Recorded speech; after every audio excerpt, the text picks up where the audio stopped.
Hello everyone, this is Lori from Grammy's Keepsakes, and I'm going to show you how I made these little pleated ruffles. And I did it a little bit different. I watercolored the muslin fabric. So it's just plain fabric, and then I cut it into strips and watercolored it. So let's move these aside and we'll show you how I did it step by step.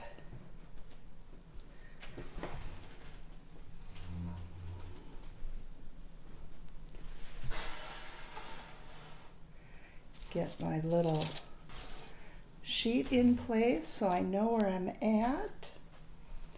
Okay, first thing what I'm going to do is take my fabric, and I just measure an inch, or you can eyeball it.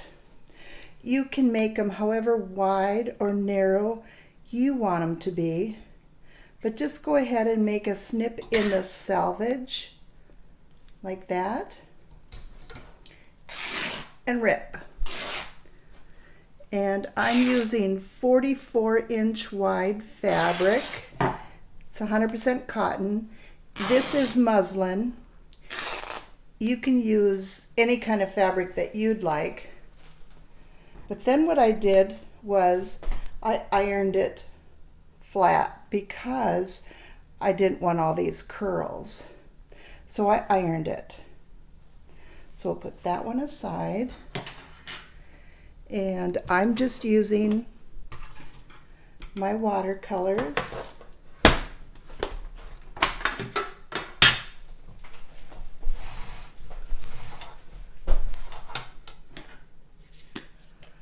And I like to use quite a bit of water with this. I'm just wetting down the fabric first and choose a color. I think I'm going to make a copper one because I haven't done that yet. And I'm just making lots of ruffles so that we can embellish journals. And I'm also getting ready for some racks. And so I thought these would be nice inclusions on the racks. And then I don't want it to be a solid, or too similar. I want them to be light and dark and splotchy.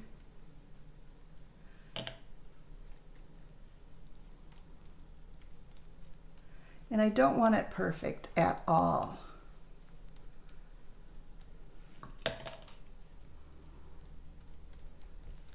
And where I didn't have water, I can just add water to the paint.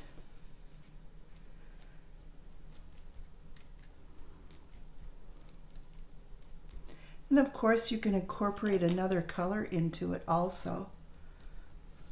Let's try that. I'm gonna get it a little bit wet.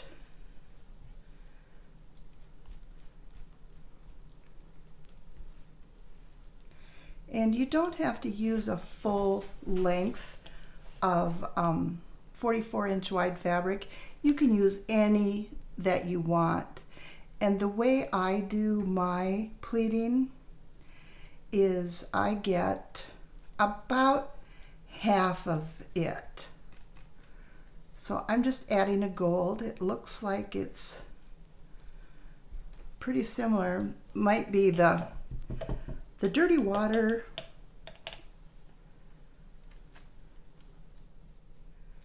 that's giving me a little bit of gold.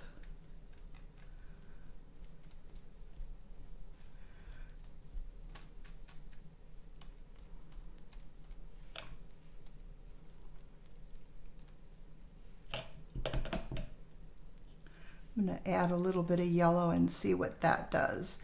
And this is a metallic yellow.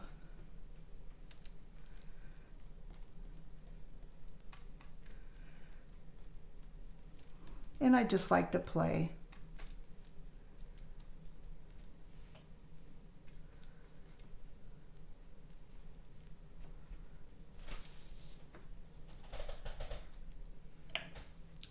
And now what I'm going to do is put it aside so that it can dry, because this has to be completely dry before you sew it. So I'm going to grab a baby wipe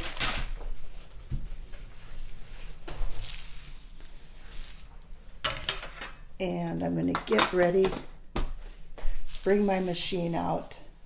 Okay, I've got my machine ready and set up. This is the dried piece of muslin that is painted.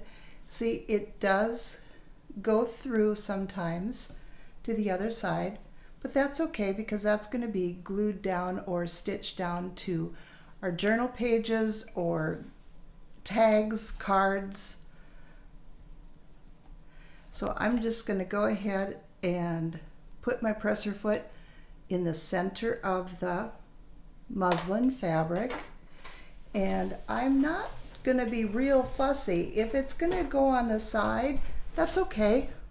And I'm using a pokey tool, and so I'm just going to, I have some brown, light brown beige cotton thread in my machine, and I'm just going to poke some up underneath the presser foot. And I'm just using a straight stitch. Got to get my rhythm going here. Kind of hard working around the camera.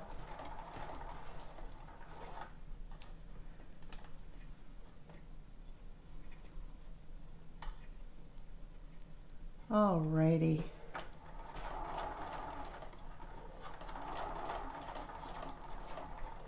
And just keep feeding it in. And you can use decorative stitches. You can zigzag.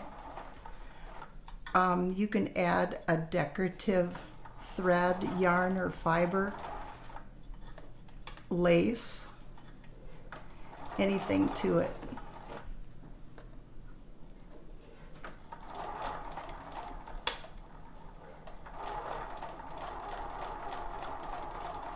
And sorry about the sewing machine noise. Hopefully it's not overpowering. And I'm not spacing my pleats consistently. They're different. And when you have tucks of fabric like this, it's called a pleat. It's not a gather, it's a pleat. Gathers don't have tucks.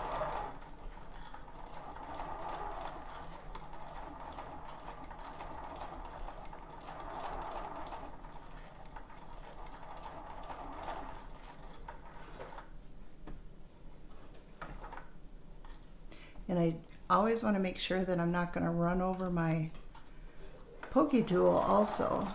That would not be good. I don't want any flying broken needle parts.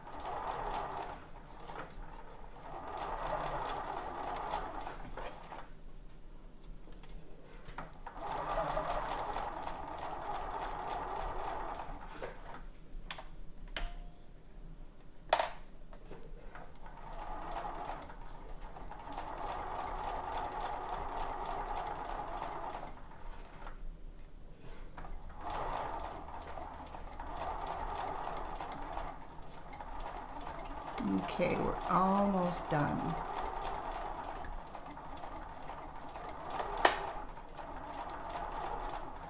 If you want to speed through this part, I would. It's like watching paint dry, right?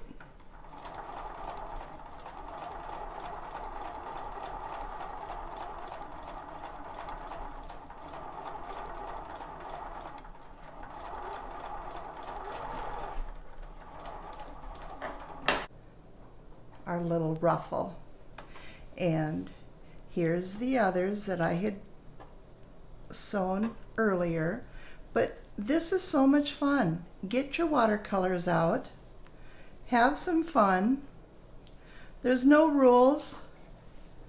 Just go for it.